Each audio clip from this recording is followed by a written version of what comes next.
nghệ thuật của chó đá thì chính vì nó một trong cái đặc trưng, đặc tính mà làm cho cái con chó đá nó rất thú vị là cái gì?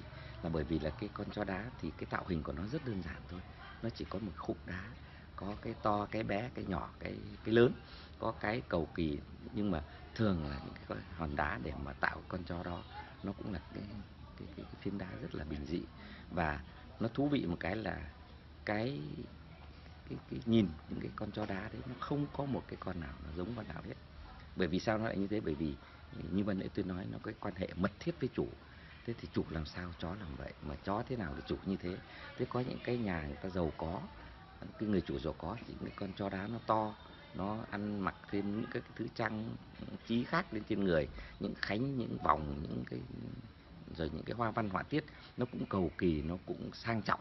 Có những con chó thì do cái người chủ đó nó khiêm tốn thì con chó nó cũng nhỏ nhắn, nó cũng ý vị, và nó tóm lại là rất đơn giản là đời sống con người như thế nào thì đời sống con chó đá mà mọi người tạo ra thì là chủ sao thì con chó đá nó vậy.